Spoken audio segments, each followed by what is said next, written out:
মধ্যরাতে আমাদের সচিবালয়ে যে অগ্নিকাণ্ডের ঘটনাটা ঘটলো সেটার বিষয়ে সরকার কি সিদ্ধান্ত নিয়েছে।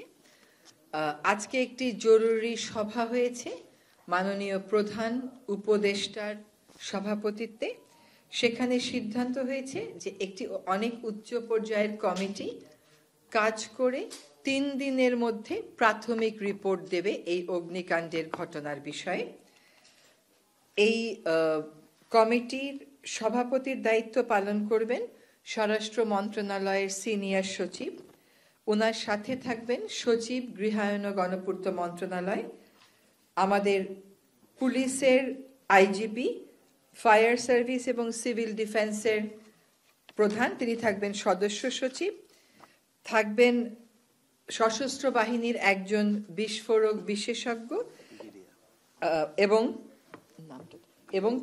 3 জন বিশেষজ্ঞ। তারা হচ্ছেন বুয়েটের থেকে একজন সিভিল ইঞ্জিনিয়ার, একজন কেমিক্যাল ইঞ্জিনিয়ার, একজন electronic engineer.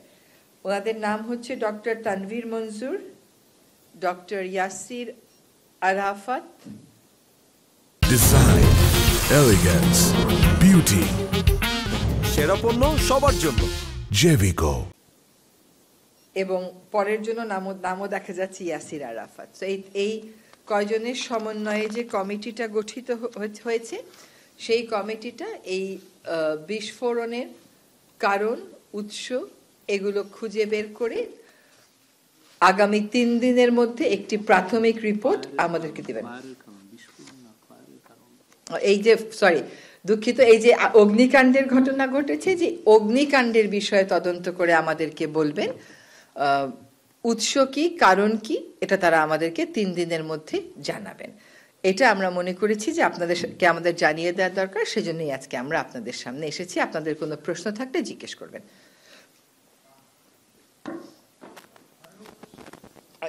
I stand corrected, আমার ফায়ার বলা উচিত ছিল, সেখানে হয়তো আমি বিস্ফোরণ শব্দটা বলে ফেলেছি, বাট ফায়ার। জি বলেন।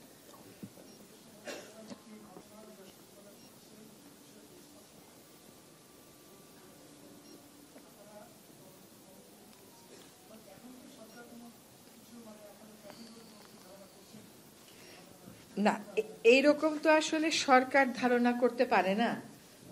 সরকার এই বিষয়টাকে খুবই গুরুত্বের সাথে নিচ্ছে, কারণ এটা হচ্ছে আমাদের সকলের নিরাপত্তার বিষয় এবং এইখানে আমাদের রাষ্ট্রীয় অনেক গুরুত্বপূর্ণ দলিলগুলো থাকে। ফলে এই বিষয়টাকে সরকার খুবই গুরুত্বের সাথে নিয়েছে, যার জন্য আমরা 3 দিনের মধ্যে প্রাথমিক রিপোর্ট দিতে স্বরাষ্ট্র সচিবের নেতৃত্বে উচ্চ পর্যায়ের কমিটিটা করেছি। জি, আমি দেলোয়ার হোসেন কালীগঞ্জে কাজ করি। আপনারা আজকে সরেজমিনে এখানে গেছেন, কয়েকজন উপদেষ্টা আপনারা যারা আছেন সবাই সেখানে গেছিলেন, আমরাও ছিলাম। আপনারা আগুনটা মধ্যরাতে লাগছে, কিন্তু এটা দীর্ঘ সময়ে আগুনটা, আমরা দীর্ঘদিন সচিবালয়ে দেখেছি, এর আগেও মাঝে মধ্যে ছোটখাটো এরকম দুর্ঘটনা হয়েছে। খুব ছোট টিম গিয়ে খুব দ্রুততম সময়ের মধ্যে আগুনগুলো নেভানো সম্ভব হয়েছে, কিন্তু এবার আগুনটা এত দীর্ঘ সময় লাগানোর কারণ কি? প্রায় 7 ঘন্টারও বেশি সময় লেগে গেছে। আর একই সঙ্গে রাস্তায় আরেকজন ফায়ার কর্মীও নিহতের ঘটনা আমরা দেখেছি দুঃখজনক ভাবে। যে একই সাথে 2টা ঘটনা কিভাবে দেখছেন? প্রথম কথা হচ্ছে যে ফায়ার কর্মী যিনি মারা গেছেন, আজকে আমাদের ক্রয় সংক্রান্ত একটি কমিটির মিটিং ছিল, সেখানে আমরা একটা শোক প্রস্তাব তার জন্য নিয়েছি। আর আগুনটা আরো আগে নিভানো যেত কিনা, আগুন নেভাতে বিলম্ব হয়েছে কিনা, এইগুলো কমিটির রিপোর্ট না আসা পর্যন্ত আমরা উত্তর দিতে পারবো না। আরেকটি বিষয়, যে এখানে ফায়ার যারা শুরুতে গেছিলেন 7 জন ব্যক্তি গেছিলেন, 5 জন ফায়ারম্যান, একজন ড্রাইভার এবং ওখানে যারা সেকেন্ড ইনচার্জ ছিলেন, আমি তাদের সাথেও কথা বলেছি। যে তারা বলছেন যে শুরুতে তারা পশ্চিম পাশে আগুনটা দেখছেন, তারা যখন শুরুতে একজন পুলিশ কনস্টেবল তাদেরকে খবর দেওয়ার পরে তারা যখন 1:50 দিকে যায়, এরপরে যখন আগুনটা কিছুটা তারা নিয়ন্ত্রণ বা একটু কাজ করছে, পরেই তারা দেখছে পূর্ব পাশে আরেকটা আগুন। তো এই যে একই সময়ে 2টা আগুন, মানে সামনের দিকে ইয়াদ আসছে, মানে বিচ্ছিন্ন 2 জায়গাতে, এই জায়গার মানে আসলে এখানে তেমন প্রশ্ন আসছে যে পিছনে মানে অন্য কেউ ছিল কিনা, এরকম কোন আইন শৃঙ্খলা বাহিনীর সাথে আপনাদের যে এখানে স্বরাষ্ট্র উপদেষ্টা মহোদয় আছেন, যে উনি আইন শৃঙ্খলা বাহিনীর সাথে এই বিষয়ে কথা বলেছেন কিনা, যে আগুনটা এভাবে কেন? হ্যাঁ, যার যার অবস্থান থেকে প্রত্যেকেই কথা বলেছে, এবং আপনারাও যদি প্রথম দিকে কেউ যেয়ে থাকেন, কেউ কোনো ভিডিও করে থাকেন যেটা হয়তো আমাদের কাছে নেই, আমরা যারা সকালে গেছি, সেগুলো দিয়েও আপনারা তদন্ত করবেন যে কমিটি, সেই কমিটিকে দয়া করে সাহায্য করবেন। অনেক প্রশ্ন অনেকের মনে আছে, সব প্রশ্নের উত্তর যদি আমরা আমাদের মতন করে দিতে থাকি তাহলে তার তদন্ত কমিটি করে কোনো লাভ হচ্ছে না। তদন্ত কমিটিকেই যার যা বক্তব্য আছে, যেমন আপনি যে বক্তব্যটা বললেন সেটা জানিয়ে দেওয়া হবে। অন্য কারো কাছে যদি অন্য কোনো তথ্য মনে হয় যে এটাও তদন্ত কমিটির দেখা উচিত, আপনারা সেটা জানিয়ে দেবেন। কারণ এই ঘটনা অবশ্যই একটা সুষ্ঠু এবং বিস্তারিত তদন্ত হতে হবে। এটা আজকে যে ঘটনা ঘটলো, এটা যদি কোনো কারণটা যখন আমরা নির্ধারণ করব, সেই কারণ অনুযায়ী আমরা অবশ্যই সিদ্ধান্ত নিব। এই ঘটনা আর যাতে কখনো না ঘটে সেটাকেও আমাদের ব্যবস্থা গ্রহণ করতে হবে। যেমন ওর যে কার্যালয়, ওরার ওখানে বসারই কোনো উপায় নেই, পুরোটা কার্যালয়ই তার নথি যা আছে সব পুড়ে গেছে। তো এই ধরনের ঘটনা এখানে নিরাপত্তার ব্যত্যয় ছিল কিনা, অন্য কোনো বিষয় ছিল কিনা, কি কারণে অগ্নিকাণ্ড ঘটেছে, এগুলো সবই এই তদন্ত কমিটি খতিয়ে দেখবে। যার যেটা মনে হয় আমাদের মতামতগুলো আমরা তদন্ত কমিটিকে জানাবো। জি, আমার যেটা জানার বিষয় যে কয়টি মন্ত্রণালয়ের নথি আসলে পুড়ে গেছে, আর সেই নথিগুলো কি রিকভারেবল কিনা, নাকি একেবারে ইরিকভারেবল কিছু নথি পুড়ে গেছে?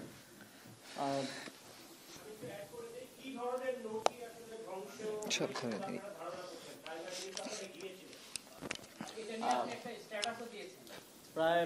প্রায় 5টি মন্ত্রণালয়ের নথি পুড়ে গেছে। এর মধ্যে আমাদের ডাক টেলিযোগাযোগ বিভাগ আর বিভাগ হচ্ছে আংশিকভাবে ক্ষতিগ্রস্ত হয়েছে। শ্রম ও কর্মসংস্থান মন্ত্রণালয়ে ক্ষতিগ্রস্ত হয়েছে। যুব ক্রীড়া এবং স্থানীয় সরকার পল্লী উন্নয়ন সমবায় মন্ত্রণালয়, এছাড়াও রোডস অ্যান্ড হাইওয়ে সেটাও ক্ষতিগ্রস্ত হয়েছে। এই রোডস অ্যান্ড হাইওয়ে ডিভিশন আর হচ্ছে ডাক টেলিযোগাযোগ ডিভিশন আর বাকি 3টা মন্ত্রণালয়, এই মোট 5টা মন্ত্রণালয়ের নথিগুলো ক্ষতিগ্রস্ত হয়েছে। এর মধ্যে যুব ক্রীড়া মন্ত্রণালয়ের নথির কার্যক্রম অনলাইনে থাকার কারণে সেটা আমরা রিকভার করতে পারবো, কিন্তু স্থানীয় সরকার পল্লী উন্নয়ন সমবায় মন্ত্রণালয়ের কার্যক্রম পুরোটাই অ্যানালগ ভাবে হয়, পুরোটাই ফাইলে হয়। সুতরাং যে শাখাগুলোর নথিগুলো আসলে পুড়ে গেছে সেগুলো কতটুকু রিকভার করা যাবে সেটা ক্ষয়ক্ষতি নিরূপণ করার জন্য আমাদের মন্ত্রণালয় পর্যায়ে একটা কমিটি আমরা করেছি। সেই কমিটি কাজ করে একটা রিপোর্ট প্রদান করলে আমরা বুঝতে পারবো যে আসলে আমাদের কত কি পরিমাণ ক্ষয়ক্ষতি হয়েছে, কোনটা রিকভারেবল আর কোনটা রিকভারেবল না। আপনি ষড়যন্ত্রের কথা বলেছিলেন, সেটা দিয়েছিলেন একটা আছে। আমরা স্থানীয় সরকার বিভাগে আমি দায়িত্ব গ্রহণ করার পর আমরা কিছু অর্থনৈতিক অসঙ্গতি লক্ষ্য করেছি। বিশেষ করে একটা জেলায়, পিরোজপুর জেলায় যেই বিভিন্ন প্রকল্পের যে বরাদ্দ দেওয়া হতো সেখানকার পিডি সহ সেখানে পুরো একটা কার্টেল করে সেখানে অর্থ লোপাটের প্রাথমিক প্রমাণ আমরা পেয়েছি, এবং এর সাথে সাবেক মুখ্য সচিবেরও প্রাথমিক সম্পৃক্ততার প্রমাণ পাওয়া গিয়েছে। সেটার বিস্তারিত তদন্ত এখনো চলছে, তবে সেটা আমরা প্রথমে ধারণা করেছিলাম যে সেই তদন্তের যেই ফাইলগুলো ছিল মন্ত্রণালয়ে সেগুলো ক্ষতিগ্রস্ত হয়েছে, কিন্তু যেহেতু পিরোজপুর জেলায় জেলা পর্যায়ে সংগঠিত হয়েছে, জেলা থেকে আবার আমরা ফাইলগুলো রিকভার করতে পারবো। এখন আমাদের তদন্ত কর্মকর্তারা পিরোজপুরে আছেন, তো এই যে অর্থ লোপাটের যে বিষয়টা, এটাকে আমরা রিকভার করে আমাদের তদন্ত কার্যক্রম পরিচালনা করতে পারবো। মাননীয় উপদেষ্টা, আমি তোফাজ্জল হোসেন। মাননীয় উপদেষ্টা, আমি কাজ করি দা বিজনেস স্ট্যান্ডার্ডে। আপনারা আজকে বলেছেন যে সরকারকে ব্যর্থ করে দেওয়ার জন্য একটি ষড়যন্ত্র হতে পারে। আপনাদের এই কথার প্রেক্ষিতে দেশের মানুষ আজকে অনেকেই সোশ্যাল মিডিয়ায় তাদের খুব আলোচনা সমালোচনা হয়েছে। অনেকে বলছে আপনারা ক্ষমতা আসার পরে যে বিশেষ করে 14, 18 এবং 24 যে নির্বাচনগুলো যারা আমলারা করেছে তাদেরকে দেশের মানুষ আমলা লীগ হিসাবে যান, এবং এদের সহযোগী ছিলেন মিডিয়ার কিছু ব্যক্তিত্ব যাদেরকে মিডিয়া লিগ মনে করা হয়। তো দেশের মানুষের যারা রক্ত দিল তাদের প্রশ্ন হচ্ছে, আপনারা ক্ষমতায় গিয়ে এই সমস্ত যারা ফৌজদারি অপরাধের সাথে জড়িত তাদেরকে ছাড় দিচ্ছেন কেন? সবাই মনে করছে আপনারা ছাড় দিচ্ছেন, তাদের সাথে সহযোগী হয়ে কাজ করছেন এবং আপনারা তাদের ব্যাপারে সফট। দেশের মানুষের এই প্রশ্ন হয় ক্ষোভের জায়গাগুলো দেখা দিল। প্রথম কথা হচ্ছে কাউকে এখানে ছাড় দেওয়া হচ্ছে না, কাউকে অপরাধী সাব্যস্ত করার আগে রাষ্ট্রীয় পর্যায়ে তার বিরুদ্ধে একটা তদন্ত তো করতে হয়।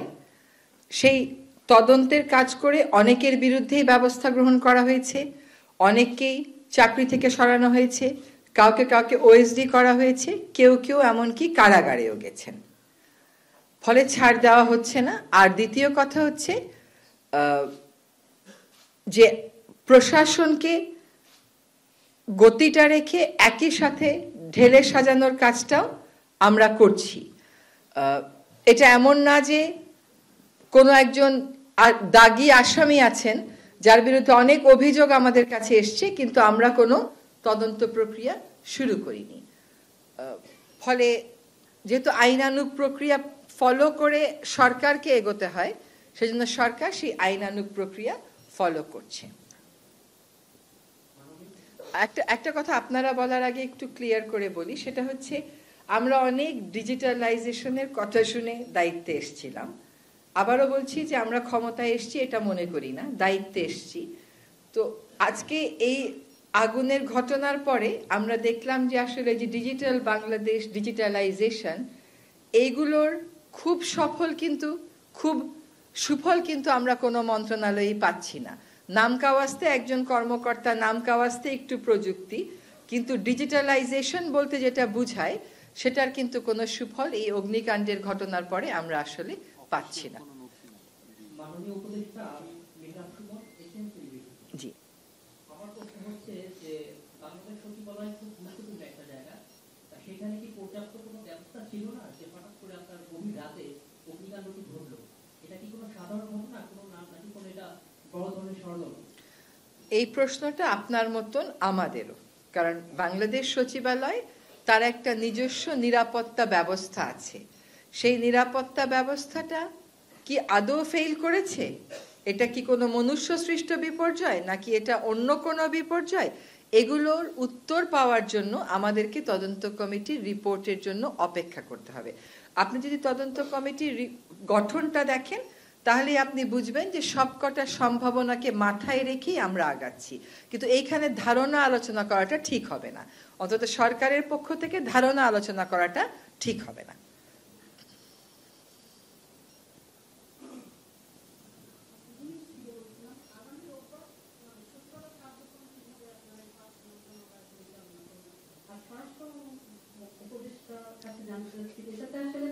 আপনারা কি আগে থেকে কোনো ইনফরমেশন, কোনো মেসেজ বা কোনো গোয়েন্দা তথ্য আপনাদের কাছে ছিল না এই জাতীয়?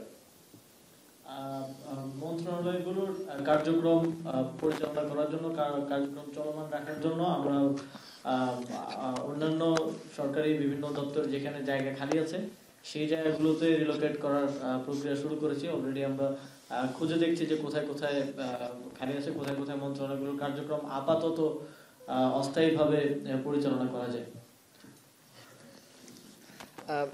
গোয়েন্দা তথ্যের ব্যাপারে পর্যাপ্ত বা অপর্যাপ্ত গোয়েন্দা তথ্য থাকলেও সরকার ব্যবস্থা নিত।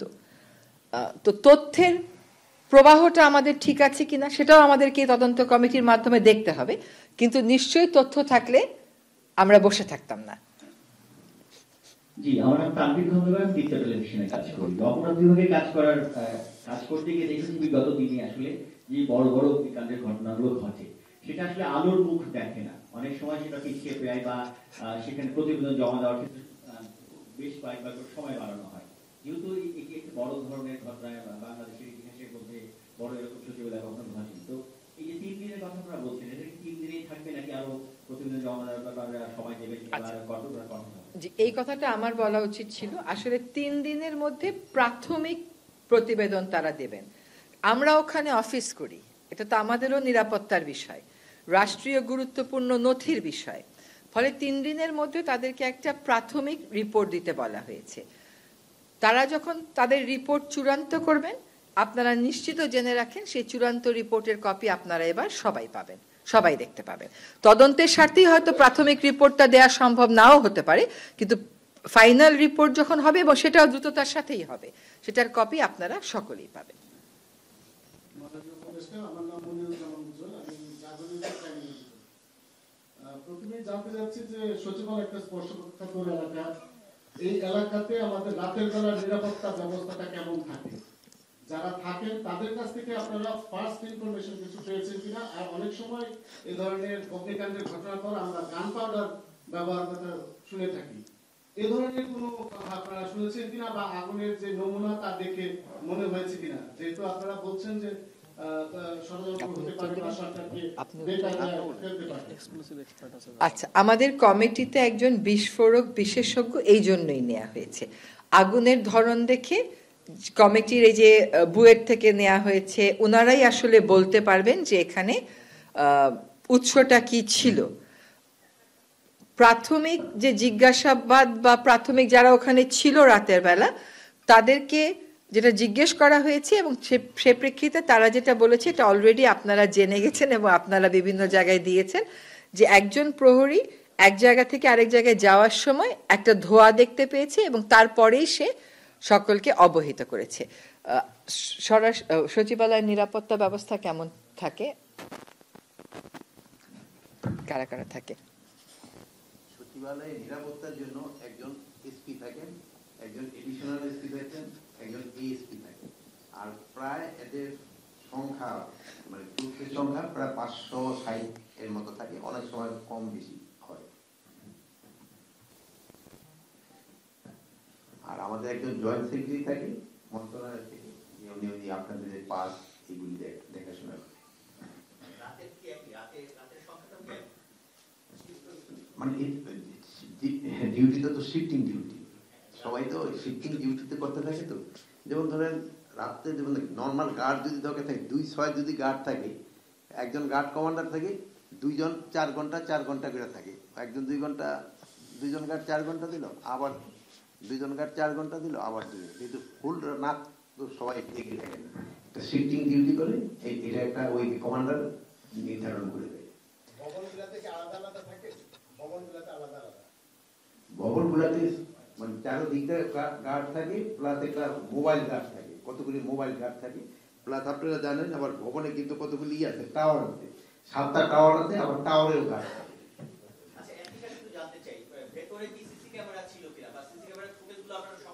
জি জি, সিসি ক্যামেরা ছিল এবং ওইগুলি বাই নাও মনে সংগ্রহ করা হয়ে গেছে। আচ্ছা আচ্ছা আচ্ছা, সচিবালয়ে ইন্টারনাল ফায়ার সিস্টেম আছে। এখন জলের যে লোক না থাকলে ওই ইন্টারনাল গুলি চালাবে, আর সচিবালয়ের ভিতরে একটা ফায়ার ব্রিগেডের গাড়ি এবং লোক সবসময় থাকে, ওই গাড়ি কিন্তু সবাই স্বরাষ্ট্র মন্ত্রণালয় এবং এই 7 নম্বর বিল্ডিং এর মাঝখানে এই গাড়িটা থাকে।